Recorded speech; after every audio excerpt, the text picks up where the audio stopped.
இது ஓகே தானப்பா? தவிர மாற்றி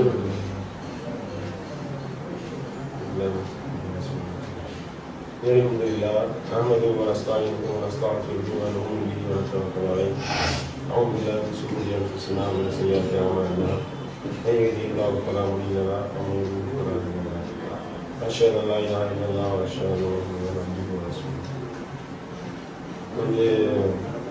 ரவீந்திரநாத்துடைய பிரச்சாரராக இருந்தீங்க. அப்போ எதை வழியேன்னு சொல்லிட்டு இருந்தீங்களோ இப்போ அந்த கொள்கையின் பக்கம் போயிருக்கீங்க. இப்போ உங்களுடைய நிலைப்பாடு என்னன்றதை முதல்ல தெளிவுபடுத்திங்க. ஏன்னா நீங்கள் என்ன நிலைப்பாடில் இருக்கீங்கன்றது நமக்கு தெரியல. ஏன்னா காலையில் ஒரு ஸ்டேட்டஸ் போடுறீங்க, சாயந்தரம் ஒரு ஸ்டேட்டஸ் போடுறீங்க, திருப்பி அடுத்த காலையில் அதே மாற்றி இப்படி இந்த மாதிரியான அந்தர் கொள்கைகள் நிறைய இருக்கு. அதனால இப்போ நீங்கள் கிளம்பி வர்றதுக்கு இடையில வேற ஏதாவது கொள்கையில மாற்றி இருந்துருக்கலாம். ஏன்னா என்ன நிலைப்பாடில் இருக்கீங்கன்றது நமக்கு தெரிய மாட்டேங்குது. அதனால என்ன நிலைப்பாடுன்னு சொல்லிட்டீங்கன்னா நான் பேசுறது கரெக்டா இருக்கு. அதனால இப்ப மாறி போயிருக்க கொள்கை என்னன்றதை தெளிவுபடுத்திடுங்க. ஏன்னா பல பேர் உங்களை நண்பர்கள் நினைச்சுக்கிட்டு இருக்காங்க அப்படின்னு போது அந்த மாதிரியான ஆளுகள்லாம் வருவாங்க. அப்ப அந்த கொள்கையை என்னன்றது நமக்கு தெரியல. அதனால என்ன கொள்கைன்றதை நீங்க தெளிவுபடுத்திடுங்க.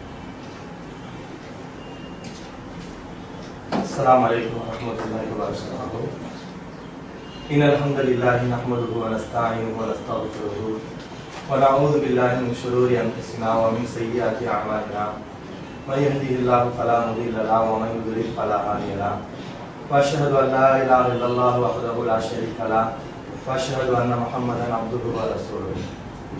அன்பான சகோதரர்களே, சையத் இப்ராஹிம் பேசும்போது சொன்னீங்க, இது முன்னாடி வரைக்கும் நான் எந்த வழிகேடுன்னு சொல்லிட்டு இருந்தேனோ அந்த வழிகேட்டை நோக்கி போயிருக்கிறேன் அப்படின்னு சொன்னீங்க. அது உண்மை கிடையாது. இதுக்கு முன்னாடி நான் வழிகேடுன்னு எனக்கு அன்னைக்கு தெரிஞ்சிச்சு. குரானுக்கு முரண்படக்கூடிய அந்த சிறு சம்பந்தமான செய்தி அது குரானுக்கு முரண்படுது, அதை நம்பக்கூடியவங்களாம் முஸ்ரிக்குன்னு சொல்லணும் அப்படிங்கிற கருத்து அன்னைக்கு எனக்கு சரியா தெரிஞ்சிச்சு. அன்னைக்கு நம்ம சொன்னோம். நம்ம மறு ஆய்வு செய்யக்கூடிய நேரத்தில் அந்த ஹதீஸுக்கும் குரானுக்கும் எந்த வகையில முரண்பாடு இல்லை. சொல்ல போனா குரானிலும் நபி மொழியிலும் தெளிவாக சிறு விஷயத்துல தௌஹீத் ஜமாத்துடைய கருத்து சொல்லப்படவில்லை என்பதை நம்ம தெளிவாக உணரும் போது நமக்கு ஹக்கு எது என்று தெரிகிறது. அந்த உண்மையின் பக்கம் நம்ம வந்திருக்கிறோம். அதனால இங்க வார்த்தை ஜாலங்கள்லாம் காட்ட வேண்டாம். என்ன வார்த்தை ஜாலம்? வழிகேட்டு நோக்கி போயிட்டீங்க, இப்ப நான் ஹக்க நோக்கி வந்திருக்கிறேன். என்னுடைய நிலைப்பாடு நான் சத்தியத்தை நோக்கி வந்திருக்கிறேன். முன்னாடி நான் மறுத்த நபிமொழி இப்போது அது உண்மையான நபிமொழி, அல்லாஹ் சொன்னது இதுதான் என்பதை நான் புரிஞ்சு வந்திருக்கிறேன். அதனால வழிகோட்டை நோக்கி நான் வரலன்றதை நான் தெரிஞ்சுக்கிறேன்.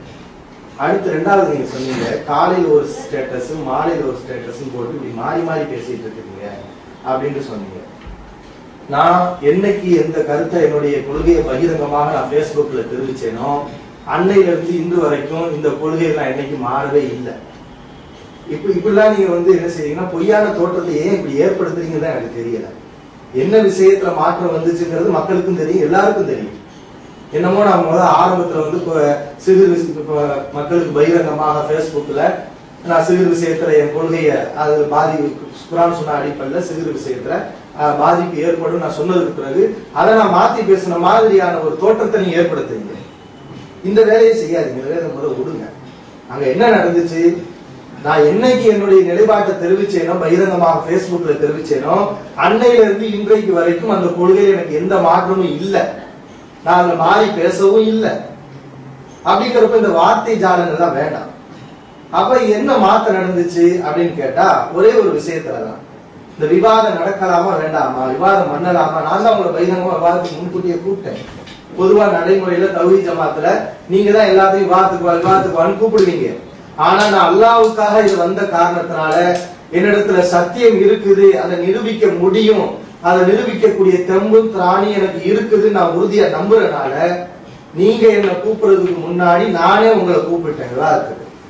அப்ப நீங்க முறையா எதிர்கொள்ளக்கூடியவர்களா இருந்தா என்ன செஞ்சிருக்கணும்னா வா பேசுவோம்னு சொல்லணும்.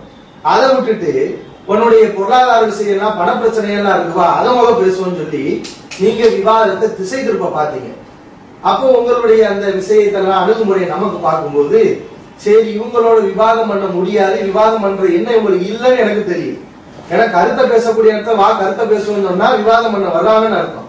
கருத்தை பேசக்கூடிய நேரத்தை உன்னுடைய பழைய பஞ்சாங்கங்களை எல்லாம் பேசுவோம், உன்னுடைய பழைய விஷயத்தை எல்லாம் பேசுவோம், 4-5 வருஷத்துக்கு முன்னாடி என்ன நடந்தது அது எல்லாத்தையும் பேசுவோம் அப்படின்னு வரும்போது இவங்களுக்கு விவாதம் பண்றதுக்கு விருப்பம் இல்லைங்கிறத இதை நீங்க இப்படி தெரிவிச்சீங்க. அப்ப நான் என்ன செஞ்சேன், நம்ம போய் சண்டை போட வரல, நம்ம மார்க்கத்தை பேசுறதுக்காக நம்ம போறோம், மார்க்கத்தை பேசலாம். அதை விட்டுட்டு நான் பணத்தாசைக்காண்டி ஜமாத்துல இருந்தேன்னா இதுவா நமக்கு முக்கியம், இதை பேசுனால என்ன நன்மை, அப்ப இதுக்குதான் வர்றாங்கன்னு சொன்னா இப்படிப்பட்ட ஒரு விவாதம் நடக்காதுன்னு சொல்லி அந்த முயற்சி நான் கைவிடுறேன்னு சொன்னேன். என் கொள்கையை நான் இழக்கல, என்னுடைய கொள்கையை நான் மாத்தி பேசல. விவாதத்தை செய்யக்கூடிய முயற்சி இனிமே தேவை நடக்காதுன்னு நான் உணரும் போது கைவிடுறேன்.